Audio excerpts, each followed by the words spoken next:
I'm Mr. Foster. I teach architecture, graphic design, and engineering at Cedar Ridge High School. Welcome to Bridge Building Basics. This is part 2 where we start imagining structural loads. This is where you start to think, I'm going to give you guidelines for how to think about the way loads happen, the way your bridge is being, weights and changes and movement and all that kind of stuff is happening to your bridge when you put something on it to pull it down. Okay, so imagining structural loads. It's all about visualizing things moving that aren't actually moving. The whole idea of structural design is you change something, you push, you pull, and if everything works right, nothing moves. Everything wants to stay still. But you have to imagine the way things are moving to make that happen.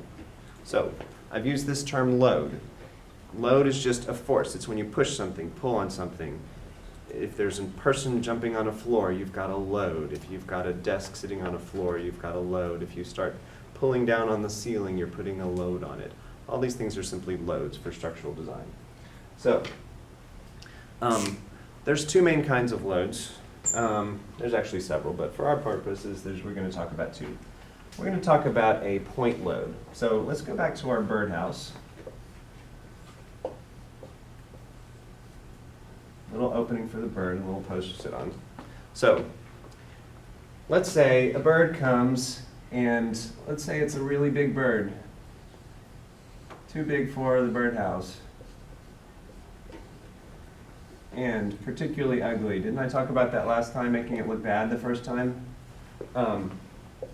This is our ugly bird. He comes and sits on the birdhouse, and he puts a load on the birdhouse. So you have to imagine a force going down into the birdhouse from our bird.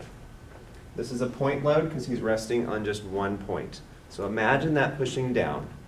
Now, in this case, let's say our birdhouse does not collapse. Let's say it stays still, nothing happens to it.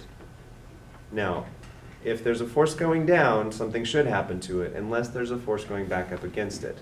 So that is called a reaction force. So you have to imagine another force coming back at that, equal and opposite going up. Now the birdhouse is not pushing up, it's not starting to fly into the air. It's not until the bird sat on it that you got that reaction force. So it's what keeps things in balance and keeps them still. So you've got your point load coming down and your reaction load coming up. Okay? So that's how loads basically work when you've got a point load. So you're designing a bridge. So let's imagine we've got two sides of a river. We've got a cliff on one side, we've got a cliff on the other side, and you put a big, let's say a big piece of steel across. And somebody, a big giant, jumps right there. Again, that is a point load. It's a point coming down in one spot. Now, we have to have something, unless this collapses, we have to imagine something pushing back up against it. So in this case, our reaction loads are right here, pushing up, and right here, pushing up. So we've got a point load in the middle, we've got reaction loads at the side. Now what's going to happen, in some cases our bridge is going to stay perfectly still, but let's imagine it starts to give a little bit. What's that going to look like? It's going to start to bend like that. And it smiles. So this is pushing down, these are pushing up, it makes it want to go like that.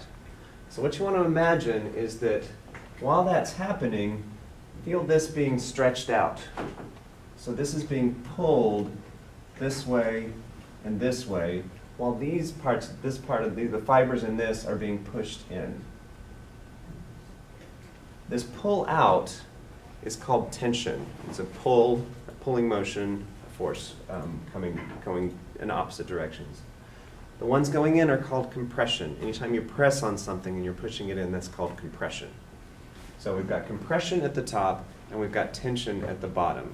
So when you design your bridge, you want to be able to keep those things from happening. You want to keep the tension from happening at the top. You want to push back against it. Again, we're imagining the loads going through. We're imagining pushing against that tension and pushing against the compression at the bottom, the tension at the bottom and the compression at the top. So that's tension and compression. So we've talked about tension and compression. We've talked about pushing and pulling motions in structures. Now we're going to talk about twisting, because not everything's straight pushing and pulling. So let's say you have a simple wood frame. You've got a top piece, you've got side pieces, you've got a bottom piece. And let's say our bird comes along and he lands right here. And let's see if I can draw him less ugly now. Nope, still pretty ugly. And he lands right there. So first of all, we know there's going to be a compression load right here going down. There's going to be a reaction load right there. But if these corners aren't tight, there's also going to be a force this direction. It's going to want to push that way. So it would start bending like this. That is called racking. So it's kind of a twisting motion on a structure. So you have to think about how your forces are moving to cause racking, and you want to resist that. So you've seen bridge designs before. You've seen them have all these funny diagonals. Why do they have those? Well, it's really about this. You don't want things to twist. So if I took and put a diagonal in this right here,